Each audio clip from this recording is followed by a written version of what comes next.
Mesdames et messieurs, bonjour et bienvenue dans On se dit tout. Et en toute franchise, on peut se le dire, en couple, on a tendance à se disputer pour les mêmes sujets. Certains conflits reviennent régulièrement sur le tapis. Ces mêmes discussions, parfois houleuses, reviennent encore et encore sans qu'on ne leur trouve une porte de sortie, hormis une issue de secours pour un répit juste momentané. Alors comprendre les mécanismes de ces disputes interminables pour mieux les gérer et surtout les dépasser, c'est ce que nous vous proposons aujourd'hui. Et ensuite, nous nous intéresserons à vos postures au travail avec la rhumatologue Arash Al-Hlo. Vous êtes les bienvenus, restez avec nous pour les détails. À tout de suite.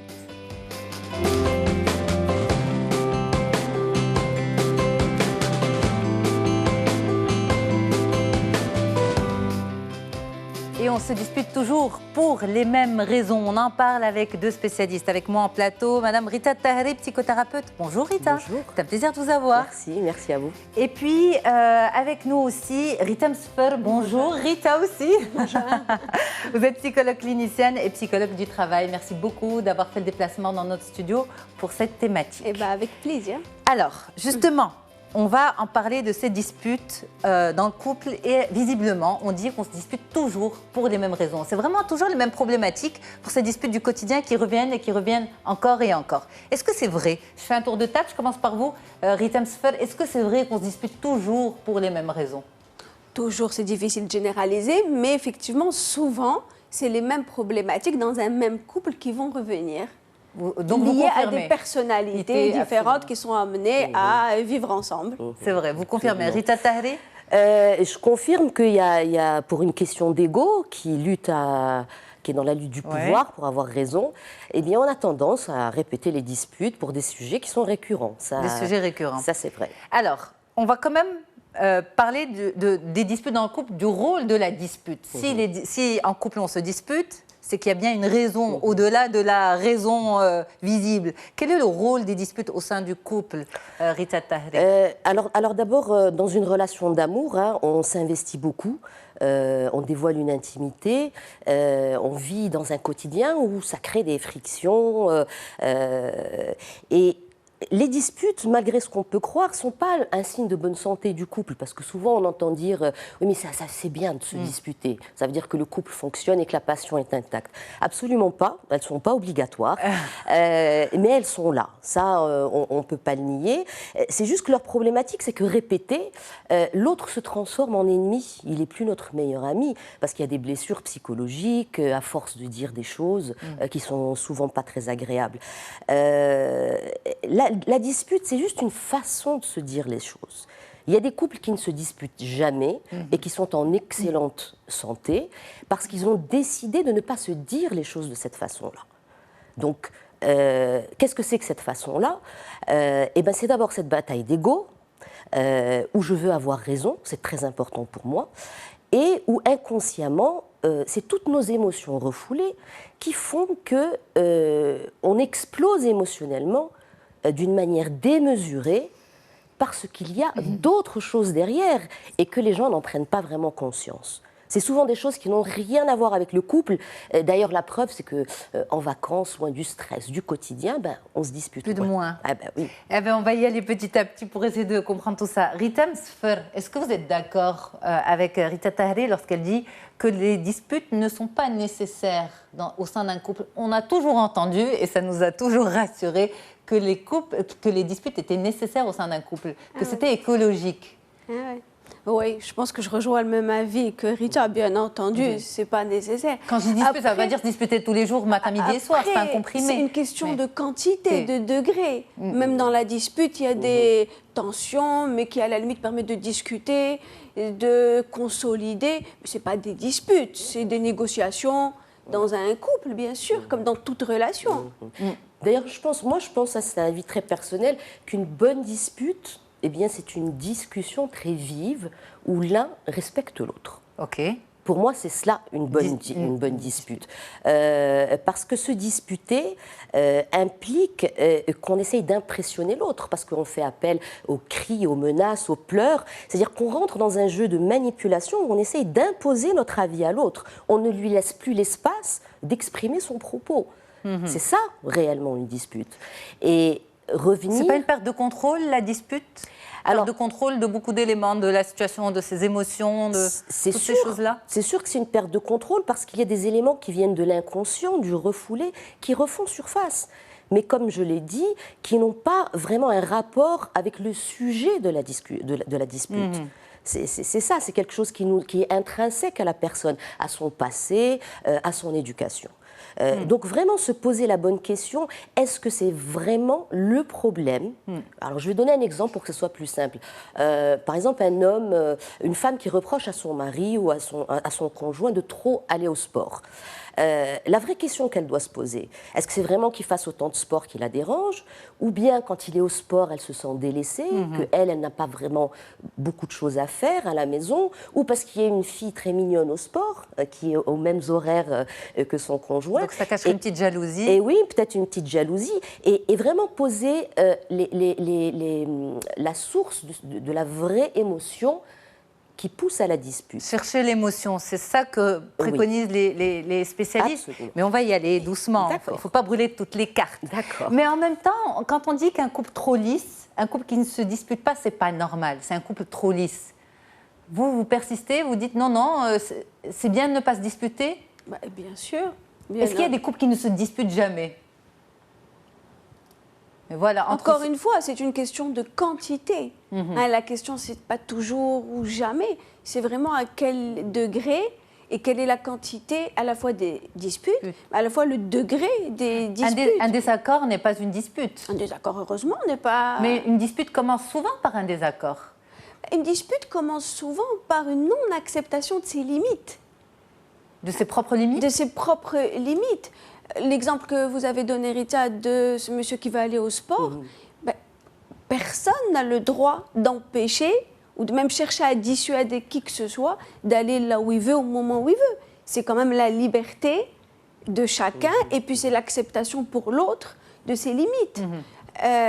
Une femme jalouse ou un homme jaloux a besoin de travailler sur lui-même en admettant ses limites à lui et ses failles, ses sentiments de persécution, de frustration, et non pas en cherchant à contrôler l'autre. Non, complètement. Parce qu'on a un peu tous cette illusion que le couple doit aller de soi, que l'autre doit venir compléter mes insuffisances à moi. Qu'il doit me comprendre sans que je ne demande. Bien sûr, c'est-à-dire, je pense qu'on va en parler tout à l'heure, de cette étape de la fusion et de la différenciation dans le couple, en tout cas en début d'histoire d'amour. Pour revenir à ce que tu disais, Yasmine, c'est que les disputes, oui, commencent par un désaccord et généralement, l'autre veut changer la façon de voir de l'autre. C'est-à-dire qu'il n'accepte pas cette altérité qu'il y a dans les opinions, dans les façons de concevoir la vie. Et c'est une violence. Parce que c'est vraiment je monte d'un cran parce que je veux t'impressionner et je ne veux pas te laisser l'espace d'exprimer ton propos. Alors ça, c'est un petit peu comment le schéma va s'installer, comment le même pattern de ces disputes, ces mêmes disputes, Absolument. Ces mêmes sujets qui va s'installer. Donc, si on devait raconter l'histoire d'un pattern, c'est quoi? C'est deux personnes qui se rencontrent, décident de se marier. Dans la tête de chacun. S'aime d'abord. Merci Rita Sper. S'aime d'abord, décide de se marier et se dit bon ben je l'aime bien, je l'aime, c'est vrai, je vais me marier avec lui, je vais me marier avec elle, mais il y a des choses qui me dérangent. Mais je vais arriver à les changer après. Absolument. C'est ça le déclenchement? Oui, ou ça peut être ça le déclenchement. Et puis il y a aussi l'évolution du couple au fur et à mesure de la vie commune. Finalement, il y a des responsabilités quand il y a des enfants, par exemple, ou il y a le quotidien qui fait que chacun peut, à un moment donné, se sentir lésé. Par exemple, une des situations que je rencontre le plus au cabinet, je reçois des patients, des couples qui, en général, s'aiment, sinon ils ne viendraient pas consulter au cabinet, mais n'arrivent plus à s'entendre. Et la première question que je pose, c'est qu'est-ce qui fait que vous êtes venu consulter en couple ? Alors, très souvent, l'homme prend la parole en me disant « elle ne s'occupe pas bien de moi, elle ne s'occupe pas bien de ma famille, elle ne veut pas recevoir mes amis, les membres de ma famille. » Et puis, quand je donne la parole à la femme me dit « il sort et il me laisse avec ses copains. » Et tant que finalement chacun dit il, elle, aucune communication n'est possible. Alors la première règle que je propose, c'est que chacun ne parle que de lui-même. Donc ce qui était auparavant il sort et il me laisse se transforme en je reste seule à la maison et ça me dérange. Et à la limite, où tu me manques, et c'est un compliment. Et personne ne peut vous reprocher un compliment ou un sentiment. Mais c'est possible qu'à partir du moment où chacun apprend à accepter ses failles, la faille, ce n'est pas qu'il sorte, ça c'est sa problématique ou c'est son désir. La faille, c'est qu'elle a du mal à rester Ça, c'est sa seule. Je vous comprends parfaitement, mais quand vous dites par exemple aux téléspectateurs, ça c'est sa problématique, oui, mais cette problématique va déteindre sur la vie de couple. Par exemple, un homme qui est toujours dehors et cette femme, elle a beau avoir une ouverture d'esprit, une tolérance, au bout d'un moment, eh bien, elle se sent seule. Oui, mais est-ce que vous pouvez retenir quelqu'un de force? Non. Voilà. Et la question, c'est comment lui donner envie d'être près de vous? À ce point?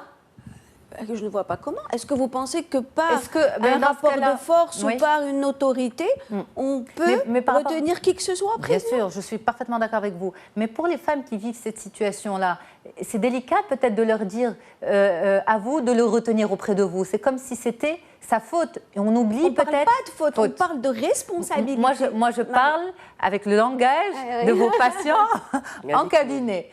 Voilà.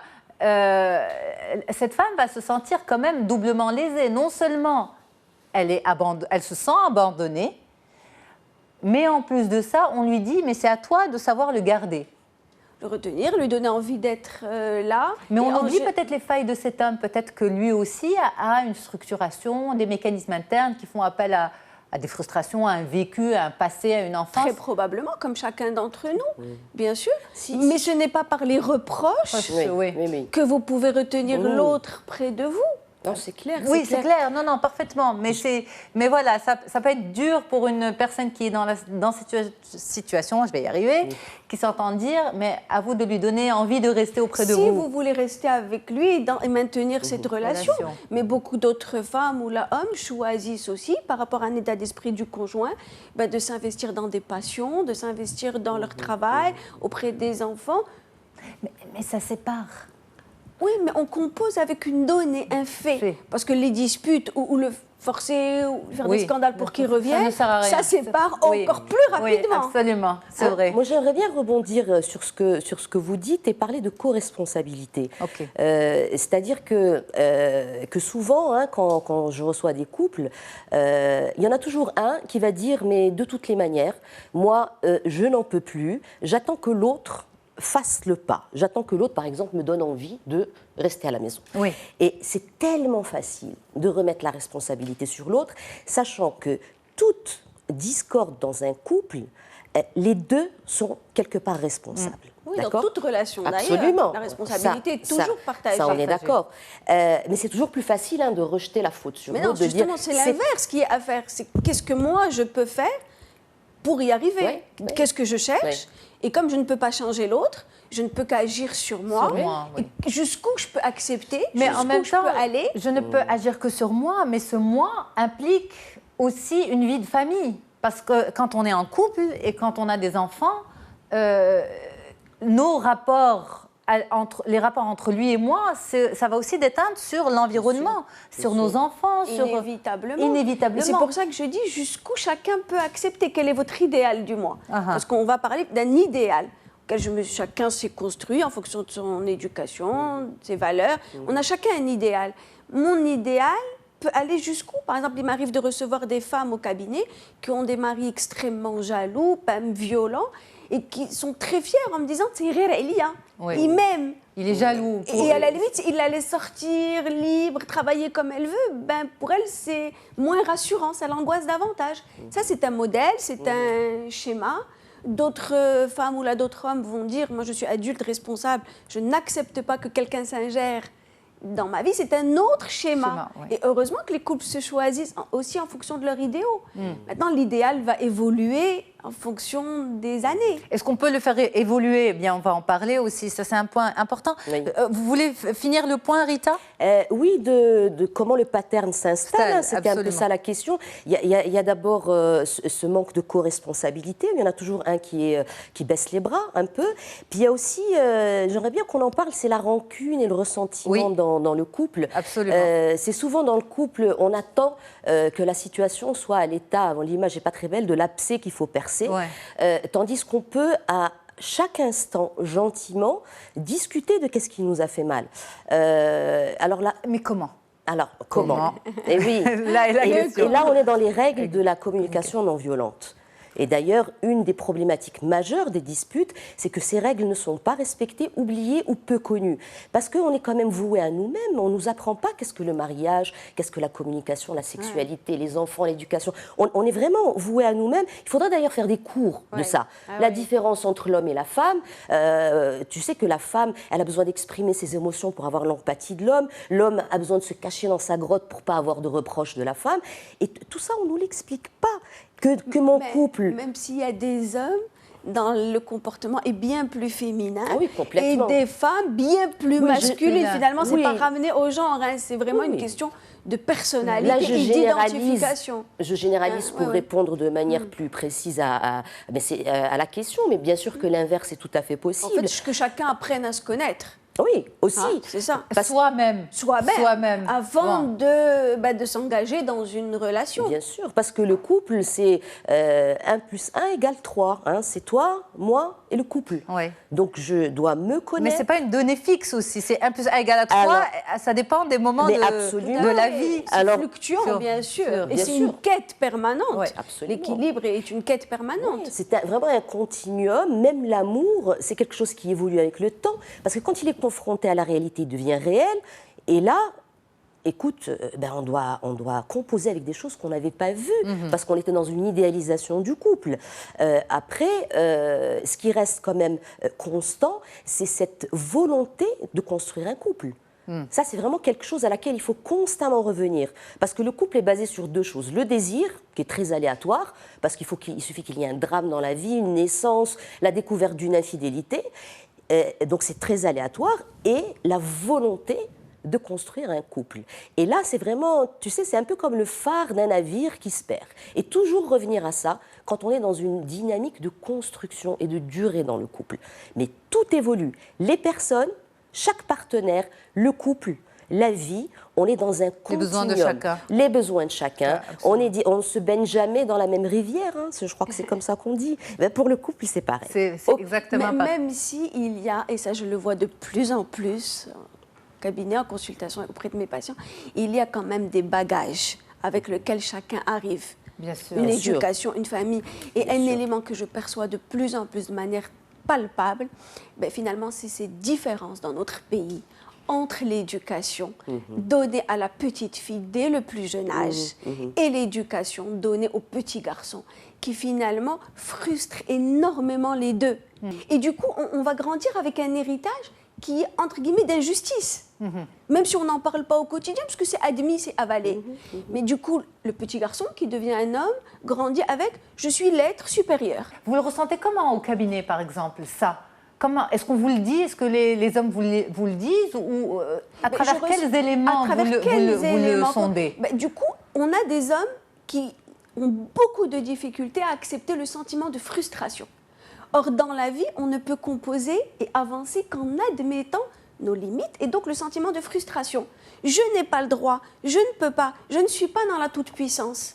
Si nous pouvons tous vivre ensemble aujourd'hui, plus ou moins dans le respect les uns des autres, non pas dans une jungle, c'est que nous avons admis nos limites. On a admis qu'on est des êtres limités.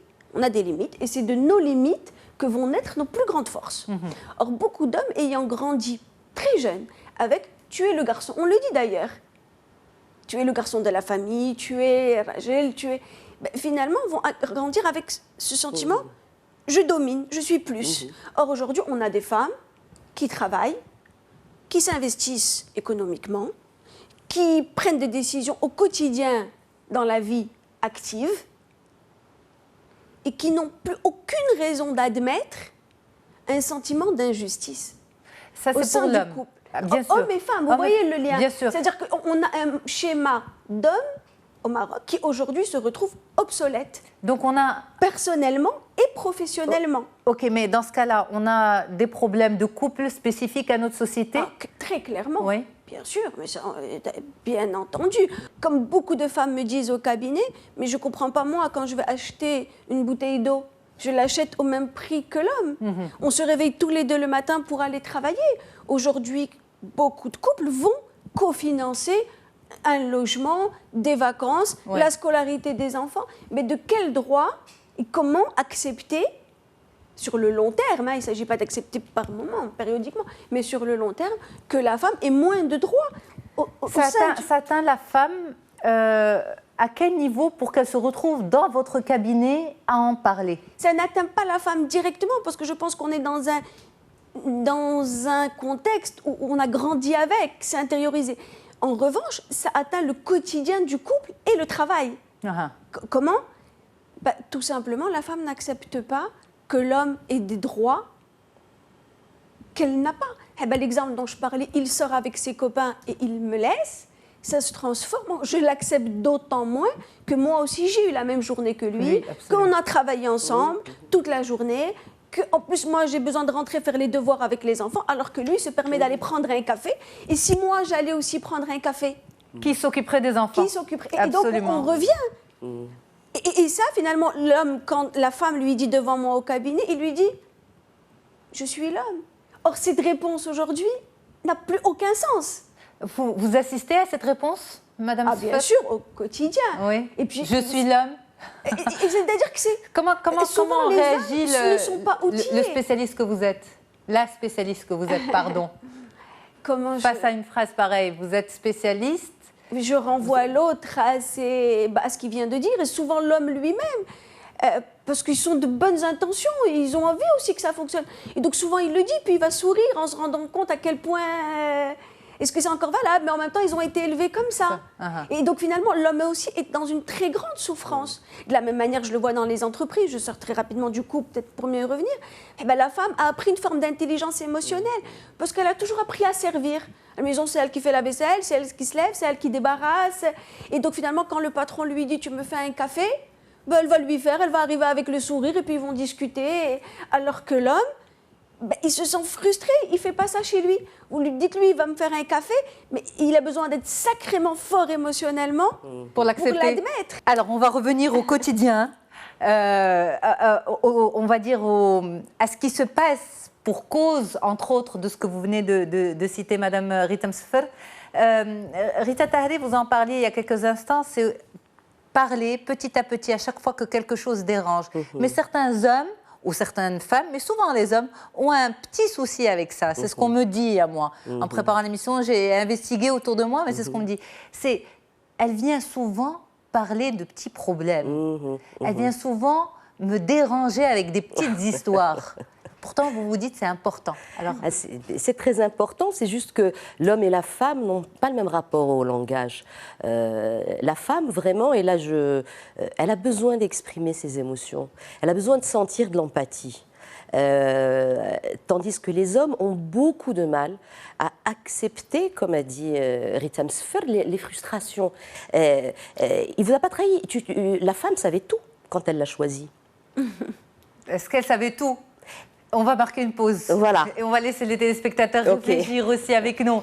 On marque une courte pause et on revient avec les deux spécialistes, Rita Tahri et Ritam Sfer.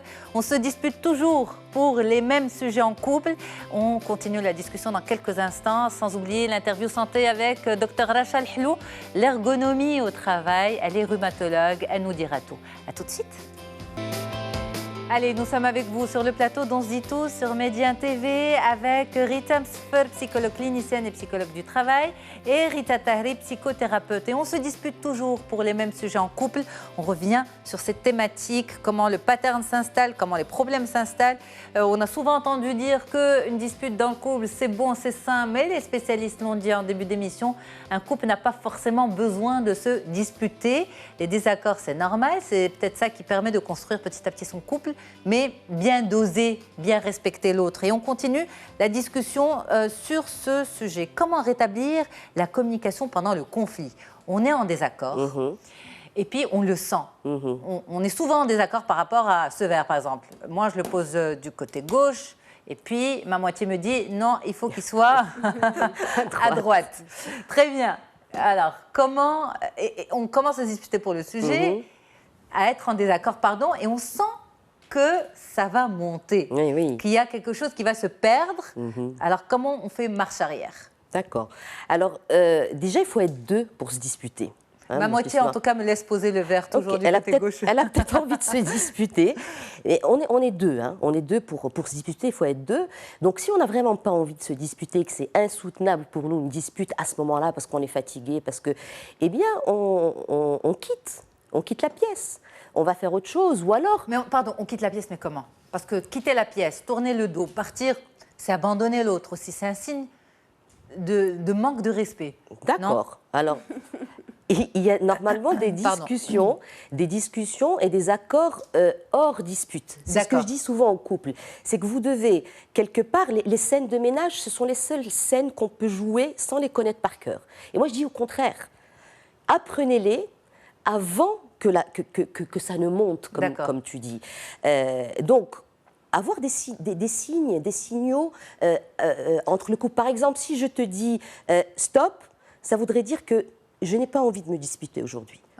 Ou Mayday, attention, c'est en train de monter. Mais vraiment avoir des petits signaux complètement ludiques comme ça. Il faut se mettre d'accord avant? Ah oui. Vraiment, on se met d'accord avant. On n'apprend pas à nager là où on n'a pas pied. Hein. Je veux dire, c'est avant dire, voilà, j'ai une volonté d'être en couple avec toi, on va avoir des désaccords, je sais exactement comment se passe chaque scène de ménage, je sais même quelle porte va claquer à quel moment. D'accord?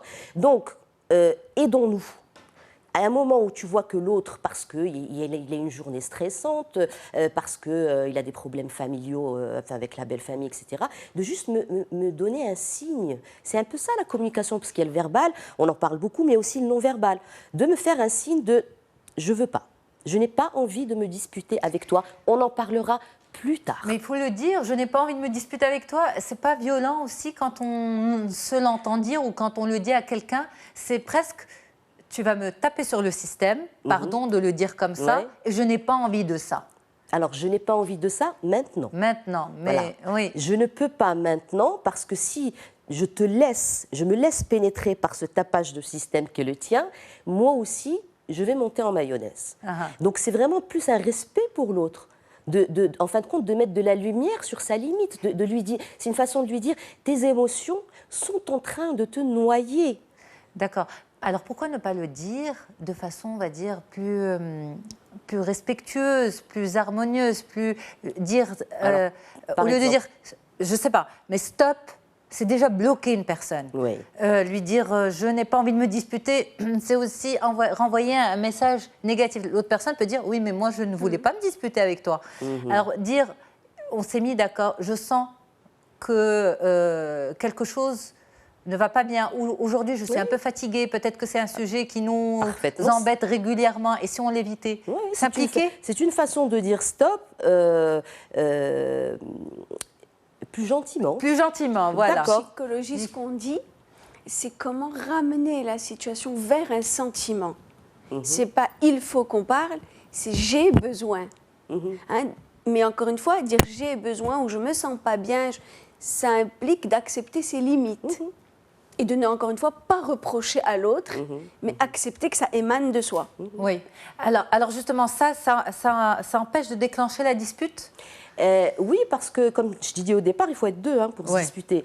Donc, quand l'émotion monte chez l'un, il y a une forme de sagesse chez l'autre qui prend du recul en disant à l'autre « Je comprends, tu es en colère, tu as eu une journée très fatigante, je ne pense pas que ce soit le moment qu'on en discute. Je vais prendre l'air, le temps que tu respires, que tu remettes tout ça en place et je serai là pour t'écouter à ce moment-là. » D'accord.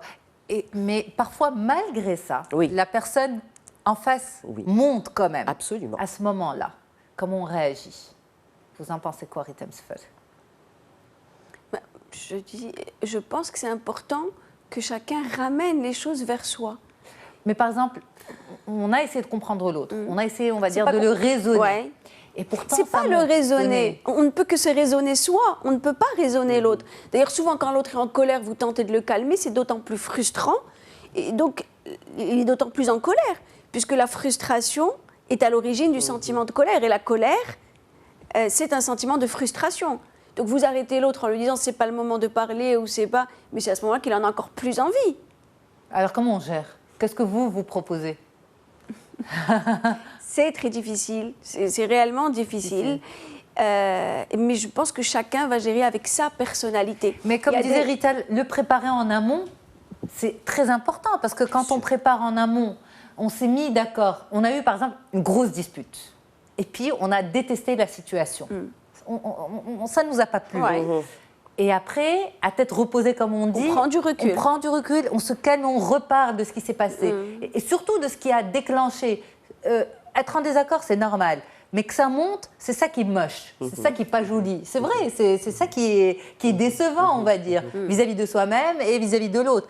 Se parler à ce moment-là, à tête reposée avec le recul et se dire, bon, quand on sent que ça monte, il faut que l'un de nous arrive à raisonner l'autre. Absolument. Une fois en pratique, l'autre ne peut pas être frustré parce qu'il a, entre guillemets, signé un pacte moral de la gestion de la dispute. Et oui, et du coup, il n'y a pas ce sentiment de violence dont tu parlais tout à l'heure. Oui. Parce que c'est un signal qui a été posé en accord. En accord, absolument. Oui, mais en même temps, ce qui va caractériser le conflit ou la colère en général, c'est que... La perte de contrôle. Bien sûr, c'est le lâcher-prise dans le sens éventuellement d'une violence. D'ailleurs, combien de parents, même avec leurs enfants, disent « je ne vais plus jamais m'énerver, taper, je vais plus... » Mais en situation, c'est plus fort qu'eux. Ce qui va caractériser justement la personne colérique, ça va être cet élément de perte de contrôle. Donc vous aurez beau programmer à l'avance. Des fois, ça part. Bien sûr, c'est bien ce qui caractérise le conflit. Mais alors, d'accord, quand ça part, est-ce qu'il y a moyen, est-ce que vous avez un code pour désamorcer la dispute? Mais je pense qu'encore une fois, c'est la magie de chaque couple et finalement chaque couple, parce qu'il y a énormément d'ingrédients, mais à condition que ces ingrédients soient là, de l'amour, de la séduction, le fait d'avoir envie de faire tenir ce couple, ces objectifs en commun, fait que chacun va finalement faire monter à sa manière une solution. Mais souvent, quand on parle à des personnes après une dispute, qu'est-ce qu'elle disait? Mais c'est parti de rien. On s'est disputé pour la télécommande. Et de là, c'est parti. Je ne comprends pas comment ça c'est... Alors, ça, c'est généralement la rancune, le ressentiment et le désir de changer l'autre.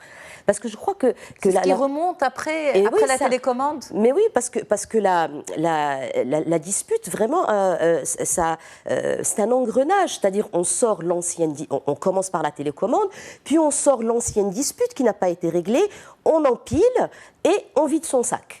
C'est un peu ça, en fin de compte, la dispute. Et c'est pourquoi elle se répète. Parce qu'il y a ce désir de changer l'autre, de se dire, bon, je vois la dispute arriver, mais je ne peux pas m'en empêcher. Je ne peux pas m'empêcher de foncer tête baissée dedans parce que je suis mue à l'intérieur par ce besoin de changer l'autre. Et je me dis, cette fois, il va comprendre. Et donc la colère montante, avec les anciennes disputes et les anciennes rancœurs, on empile le tout l'un sur l'autre et on se retrouve sur une dispute récurrente. Donc, je sens la dispute arriver, mais je ne peux pas m'en empêcher. Je vais foncer tête baissée dans cette dispute parce que j'ai cet espoir de changer l'autre, de me dire, cette fois, c'est la bonne, il va comprendre. Parce que dans les disputes, on part du postulat que l'autre est un idiot, qu'il ne comprend pas, et que je vais lui expliquer comment les choses doivent être. Et c'est ce qui est toxique, en fin de compte, dans la dispute. C'est que chacun a cette envie de changer l'autre. Cette envie de changer l'autre, mais aussi ce qui est toxique dans la dispute, c'est de penser que l'autre ne nous comprend pas. Oui, aussi, bien sûr, bien sûr. Il est idiot, donc un idiot, il ne comprend pas. Il n'est pas en train de comprendre ce que je ressens. Et en plus, il est fermé à ce que je ressens. Et c'est ça qui fait monter un peu la colère. Parce que la colère, c'est cette émotion qui fait qu'on n'est pas écouté. On n'est pas écouté, alors on a envie de crier. Et malheureusement, dès qu'on arrive aux cris, aux menaces, aux pleurs, généralement on dépasse un cap. Alors les disputes peuvent peut-être ne pas tuer le couple parce que les gens restent, mais ça tue l'amour. Oui, parce qu'on dit des choses blessantes, il y a des choses qui ne s'oublient pas. Voilà. Alors, on arrive vraiment à la fin de notre rendez-vous d'aujourd'hui. Mesdames, moi, j'aimerais bien quand même qu'on finisse peut-être sur ce qui pourrait orienter les téléspectateurs. Parce que je pense que tout le monde est concerné par ce sujet. D'abord, qu'est-ce qu'on peut dire? Ne pas penser que l'on peut changer l'autre. Ah oui, et puis commencer par régler ses propres problématiques.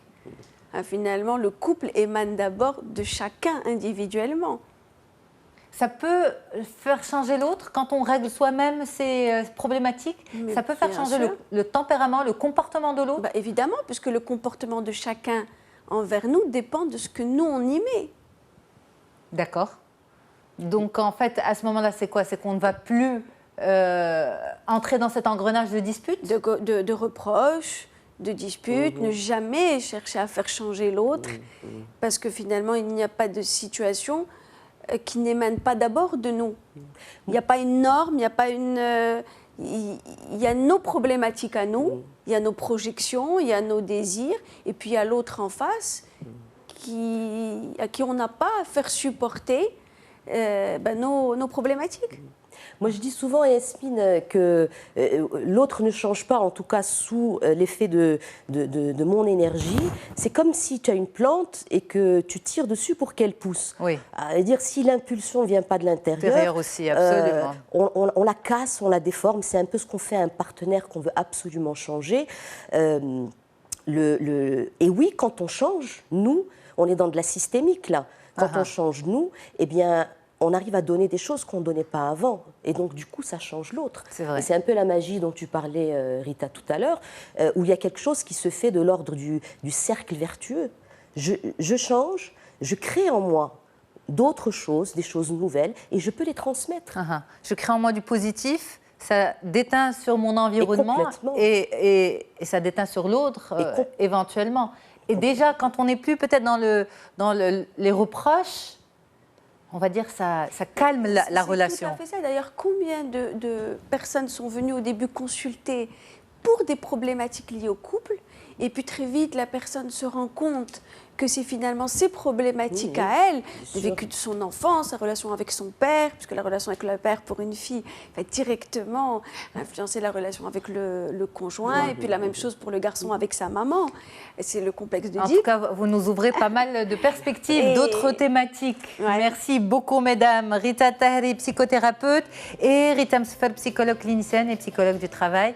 Quant à moi, je reste avec vous sur Média TV et dans On se dit tout.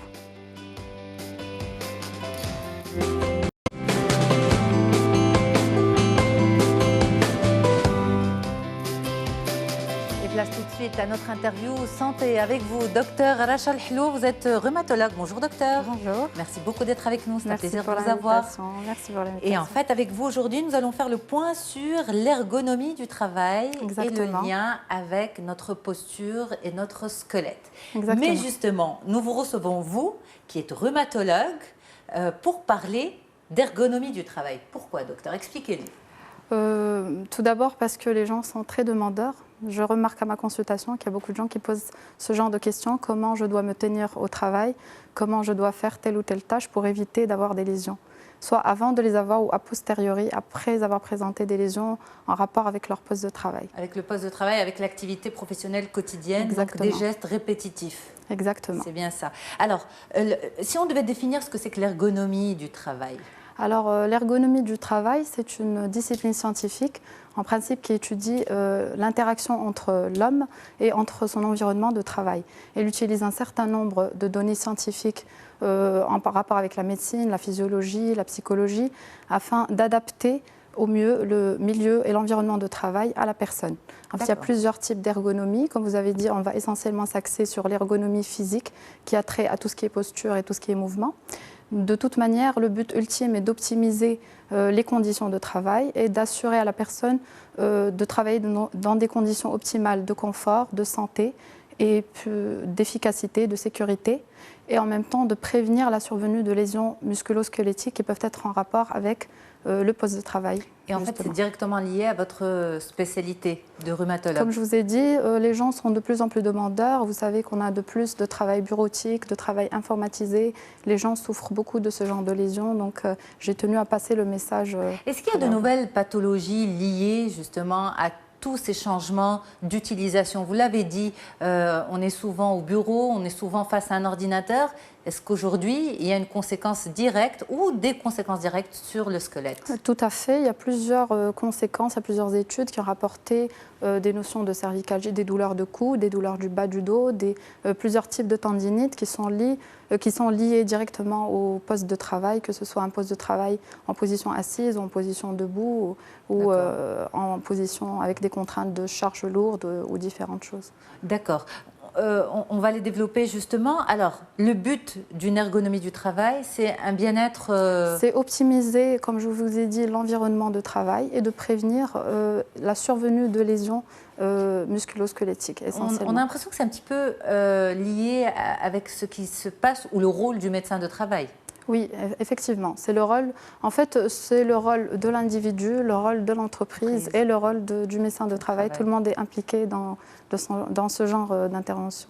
Alors, si on devait parler de profils concernés, est-ce qu'il y a des professions plus à risque que d'autres? Exactement. Moi, à mon sens, je dirais que tout le monde est concerné par l'ergonomie de travail, mais comme vous avez dit, il y a des personnes qui sont plus exposées à d'autres à faire des lésions en rapport avec leur poste de travail, soit du fait qu'elles maintiennent des postures, soit des postures fixes de manière prolongée et répétée, même si c'est une posture physiologique comme la station debout, mais la répétition peut créer des lésions. Soit que ce soit des lésions comme quoi, justement, on explique. Rester debout trop longtemps, ça peut faire quoi Ça peut créer des problèmes au niveau des articulations portantes, au niveau lombaire, au niveau des muscles antigravitaires, c'est-à-dire les muscles qui luttent contre la gravité pour garder la position debout. Mais on parle bien sûr d'une posture qui est mal entretenue.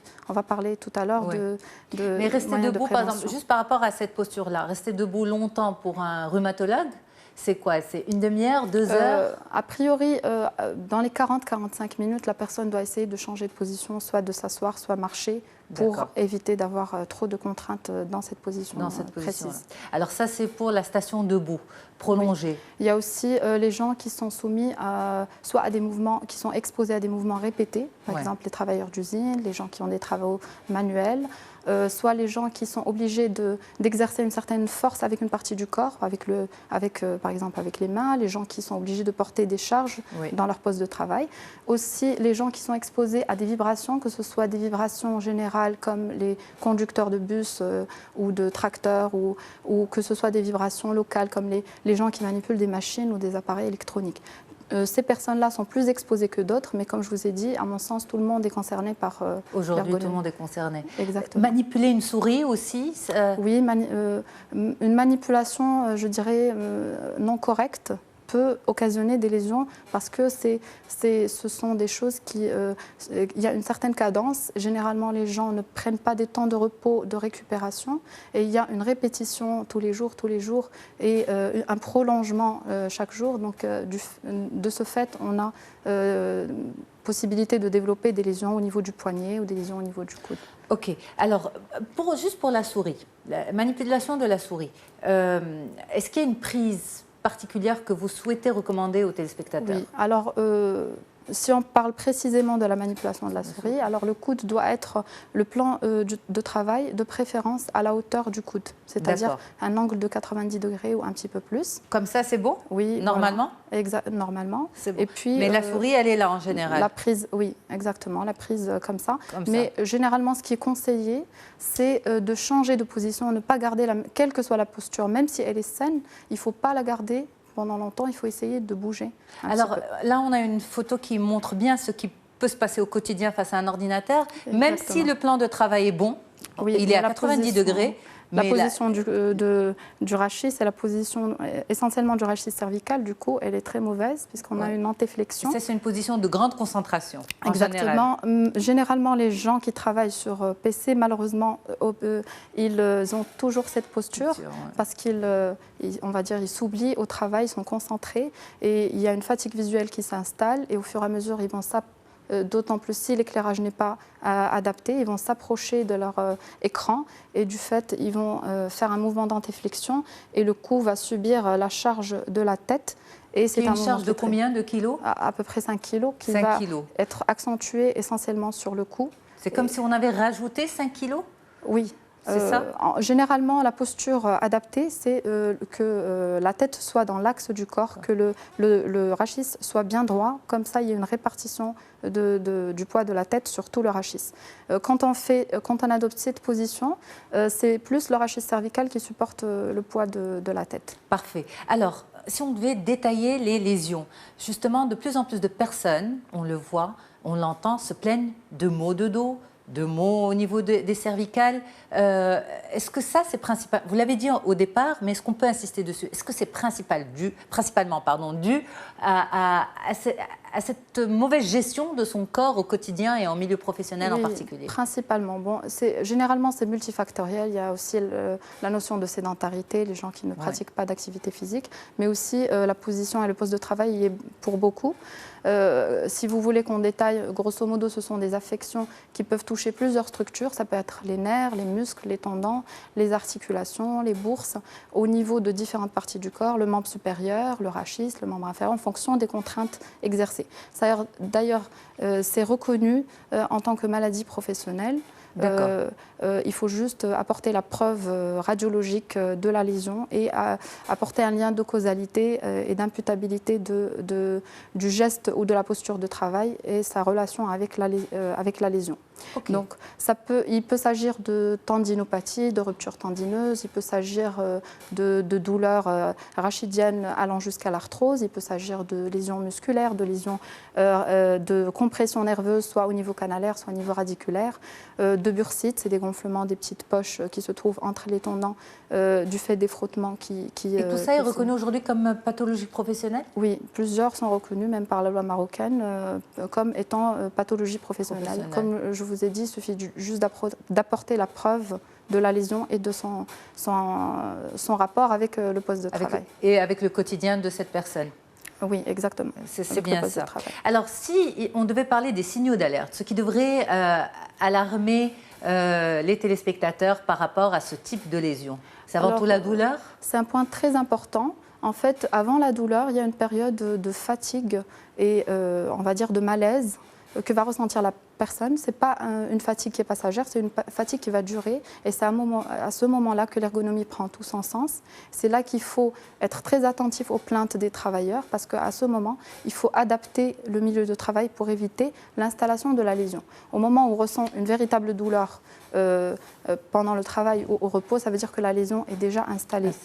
Il vaut mieux agir en amont de l'installation de la lésion, ça serait plus... Mais en amont de l'installation, cela implique aussi l'implication, le rôle de l'entreprise. Exactement. Ou de l'usine, enfin du lieu de travail. Exactement. Mais ça concerne aussi les travailleurs indépendants. Ce n'est pas uniquement Ce n'est pas uniquement, on va dire, la structure d'entreprise. En fait, la prévention, comme vous avez dit, elle se fait sur l'échelle individuelle. Chaque personne doit travailler sur elle-même et aussi sur le plan de l'entreprise parce que tout le monde est gagnant ou tout le monde est perdant. Si une lésion s'installe chez un travailleur, il y aura une notion d'absentéisme, une notion d'arrêt de travail ou d'abandon de poste. Donc même l'entreprise sera perdante. Absolument. Donc tout le monde gagne à prévenir et à identifier les lésions de manière précoce. Mais on vient vous voir dans votre cabinet, d'après votre constat, au tout début, avec les premiers symptômes, ou une fois vraiment qu'une douleur gênante s'installe? Généralement, c'est après l'installation de la douleur. C'est pour ça que ce qu'il faut, à mon sens, c'est une surveillance et un suivi régulier des personnes à risque dont on a parlé, des personnes dont le poste de travail est particulièrement contraignant, comme on l'a expliqué. Il vaut mieux qu'ils aient un suivi régulier et qu'on soit très attentif à leurs plaintes et qu'eux-mêmes soient à l'écoute de leur corps. Parce que le corps ne ment pas. Si le corps donne des signaux d'alarme, ça veut dire que cette zone, elle subit une hyperpression, une surutilisation qu'il faut ménager. Alors justement, si par exemple, une tâche demande, ou la fonction de la personne lui demande de répéter la même tâche tous les jours, et c'est une tâche, on va dire, qui ne respecte pas forcément le squelette. À ce moment-là, on va dire c'est le gagne-pain de cette personne. À ce moment-là, Comment on peut ménager son corps tout en continuant à pratiquer la même tâche tous les jours? Alors pour les mouvements répétés, il y a 2 types d'actions qu'on peut avoir. La première action, c'est à l'échelle de l'entreprise. Il faut essayer de ménager les horaires, avoir des temps de repos. Malheureusement, ce n'est pas possible pour les ouvriers qui travaillent à la chaîne. Voilà, ils n'ont pas la possibilité de prendre des pauses et de faire des temps de récupération pour les groupes musculaires qui sont essentiellement touchés par les lésions. Alors, à l'échelle de l'entreprise, on peut faire un travail de rotation, d'élargissement des tâches, d'alternance des tâches. Comme ça, si je fais ce travail qui touche à ce type de groupe musculaire, je peux après alterner avec un autre travail qui va demander de travailler par d'autres groupes musculaires différents. Ça va permettre au premier groupe de se détendre. Et si cela est impossible, il y a un certain nombre de règles à respecter en rapport avec la posture, mais ça reste insuffisant, comme vous avez dit. Ça reste quand même insuffisant. En tout cas, on espère vraiment que toutes ces informations peuvent être prises en considération par les individus, mais aussi par les DRH. On parle beaucoup de bien-être au travail, de bonheur au travail, Exactement. de management positif dans cette émission.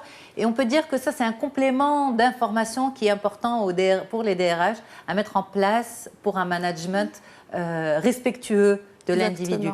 Docteur Rachel Hello, rhumatologue, merci beaucoup d'avoir fait le déplacement dans nos studios. C'est un plaisir de vous avoir et de discuter avec vous. Un plaisir de partager, merci Quant beaucoup. à moi, grand merci à toute l'équipe qui m'a aidé à préparer et à diffuser cette émission à Tanger, à Rabat. Au plaisir de vous retrouver prochainement sur les ondes de la radio du Grand Maghreb et sur Médiane TV, mais aussi sur mediantv.com. Au revoir, très bonne suite des programmes.